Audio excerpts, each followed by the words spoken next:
You almost done, Todd? Yeah, hold on a second, okay? Just hurry it up.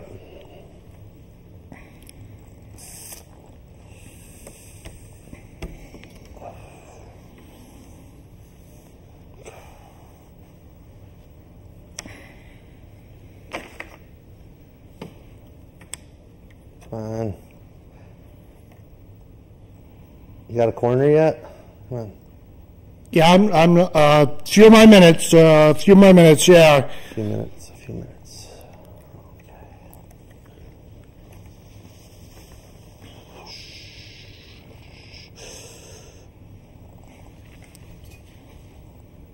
Okay. Looks pretty good. Just go a little faster. Ain't got all day.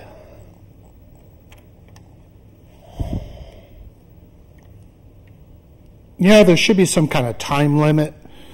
Come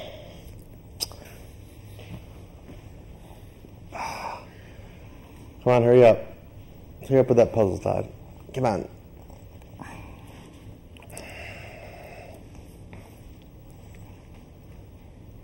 Come on. Just a few more minutes. Yeah, I just, putting a few together here in just a minute or two. Yeah.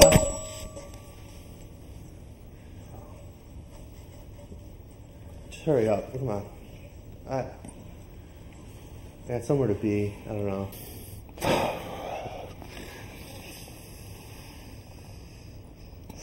Almost done? Yeah, I'm getting there. I'm getting this puzzle. Just put the pieces together. I gotta go. I don't got time for this. Come on, hurry up. Hurry up, Todd. Oh, I think I got a match. All right.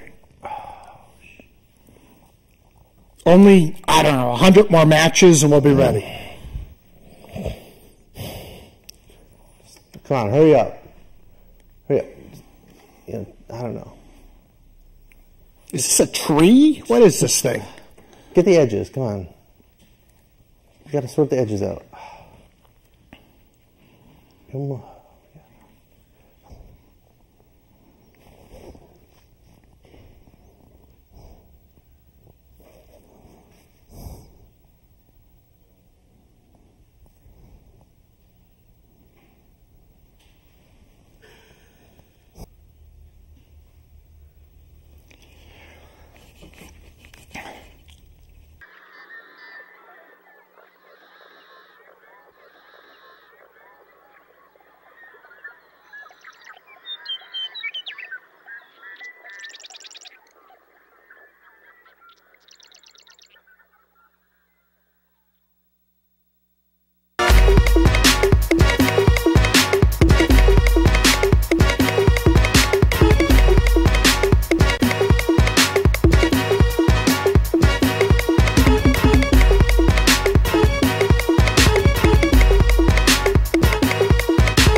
Hello, and welcome to another episode of Now You're Onto Something. This week, we have two new guests. To my left is Todd Nonken, speech therapist. Hello, Todd. And to my right is a noise musician, and Chris Blair, also known as Abortus Fever. Hello. Hello. I'll ask you some questions first about, so when did you start making music? Around 98. Mm-hmm. How old were you then? Oh boy, 18, I believe. Mm-hmm. And you're from Massachusetts, correct? Mm-hmm. Mm-hmm. And you're not the first Western, or are you from Western Mass? Mm-hmm. Yeah, born and raised in Holyoke, Mass. Ah, it's a nice place. Well, I mean, I drive through it. That's when it's nice. How close is that to Amherst? Not that close, but not that far. Closer to Springfield. Is closer to it. Yeah. Springfield, Holyoke, Northampton, Yeah. then Amherst. Yeah. 91. Yeah. I had a girlfriend who went to Amherst College. All right. We'll get back to you in a second. Todd, tell us about what you do. Well, right now, I am now becoming an instructor of sketch-based phenomenon, where I sketch, I put together ideas such as abstract food-oriented sketches, sometimes self-help. What's the most obscene sketch you've ever drawn? You know, to be totally honest, I've experimented with X-rated Playboy sketches, you know, Playboy cartoons. For therapy? Yeah, you know, I've never therapy? actually really used those for therapy per se. But there's nothing wrong with. I don't have anything wrong with doing that. What's an example of some therapeutic sketch you've done for somebody? Some of the things I like to do are give them an alter ego. I have like draw them like Superman. Right. Draw them like Superman, Superwoman, Super Baby. You do therapy to babies? Oh, certainly a baby can have therapy. Although they probably won't remember, but you could certainly try. Yeah. What's your worst baby case that you've had? The worst baby case is total ignoring, throwing up. I remember one time I was reading a book, and the baby just threw up, and that was the end of that. That's a bad baby. Yeah. Oh. Did the baby like your sketches? Babies are pretty oblivious. Yeah, I thought so. Okay. Something two-dimensional is not too interesting. Mm-hmm. What was the most successful therapeutic sketch that you can think of? A big success is a mirror attached to a file box.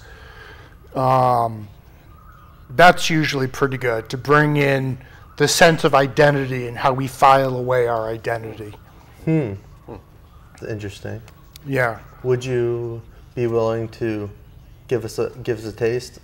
Sure. Let me just bring over a few things, and we'll give you a little experiment. All right. All right. Let's therapy on ourselves.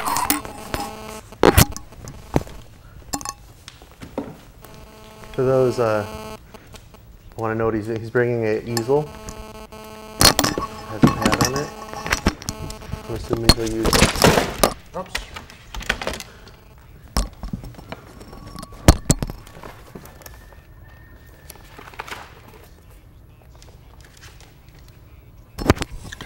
All right, guys, let's do a little sketch basics.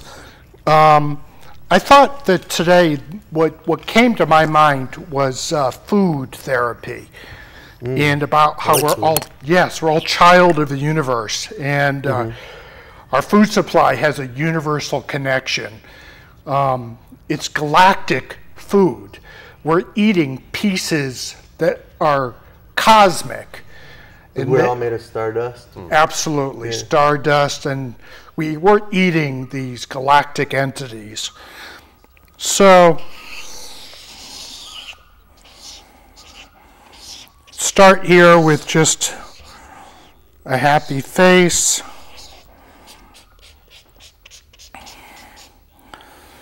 And, I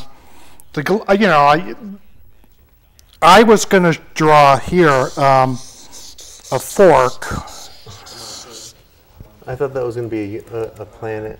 Yeah, it could be. And here's like a planet eating. Almost looks like a hamburger. It does look like a hamburger. Yeah, it's supposed to be like Jupiter, Saturn. That's like a quick one. That's pretty good. Could you fix the hair? It looks like a baby hair. We're adult planets. Do a little hair fixing. Kind of crazy. Give us some ears, maybe. That's pretty good. And so that's one thing. We're basically eating stuff that came out of the galaxy, and some of it's ancient. Food crosses the border of our identity. Food is one of the major things that is distant, and we consume it. It crosses the border into our body. It's very interesting. Mm-hmm. So you do another one.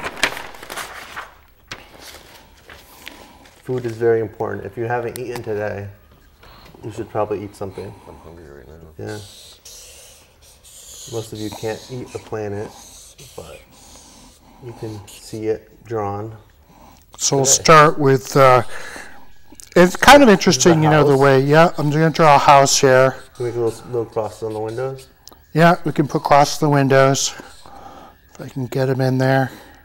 There we go. So we have smoke coming out of the chimney. Yeah, and we'll throw some smoke in there. And so food hits these stages. Starts off, who knows where in the galaxy it came from originally. Eventually it concentrates in the ground, and we water it, you know, and we have to concentrate the water, and it just goes through all these movements before we ingest it. And we become, eventually it nourishes our brain. So all the food we eat eventually nourishes our brain. And every so often, you know, we throw off parts of the food we don't need. So I was just going to draw maybe a plate of food, I guess. How does this make you feel, Chris? It's really making me more and more hungry as we go. This is bizarre. Here's the spoon. Oh, I see. It's going to be a plate of food if I can get my fork in there. All right. So it's food therapy. Something to think about, and remember that food should not be taken for granted. Agreed. Well, thank you for these two sketches. No problem. Okay. Apart from being hungry, do you have a newfound appreciation for sketch therapy? Yeah, it's pretty interesting. Yeah.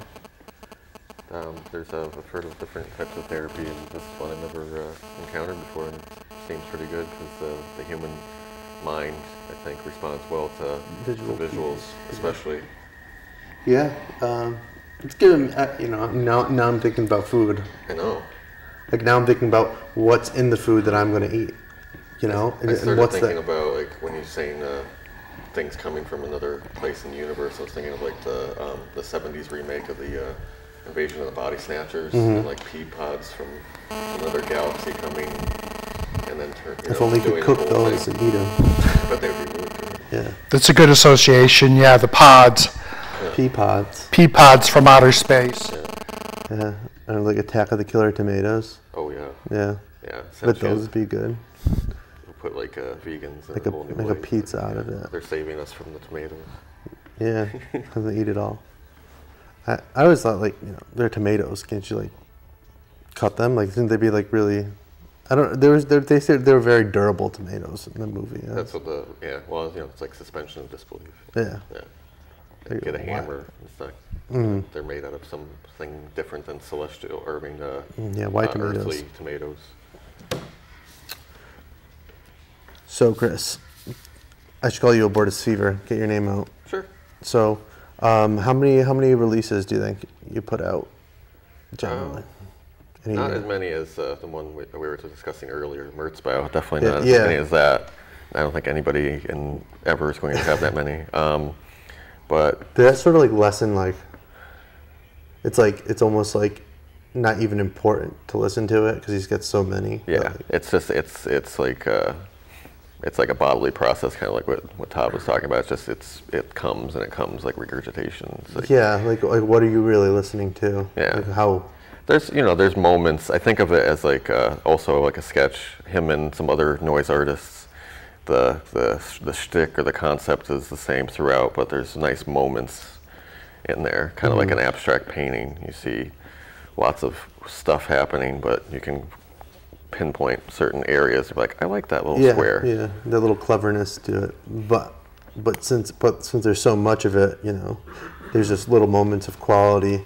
Yeah. Interspersed with a lot of vanilla. Yeah. And noise. Yeah. Some white noise. Yeah. Yeah. But I don't know. Maybe I want to say 20-something releases from over the years I've had. Since '98. Yeah, a lot of self-release stuff. Yeah. Make homemade cassettes and put them in baggies and stuff, and put little random objects in there. Yeah. Hand them out to people. Cassettes are like the new vinyl. Yeah, Very much so, and it's amazing. Like, and even 8-track cassettes are coming back in some strange way. Really, those are hard to get players for. But you know, I think it's trendy hipster people are like finding them at thrift shops and stuff, Yeah. and then somebody was like, "Hey, we found a bunch of blank ones. Let's make some really limited releases." Like, I forget, the only one I can think of right now is one of my favorite bands, the legendary Pink Doubts, out of Amsterdam.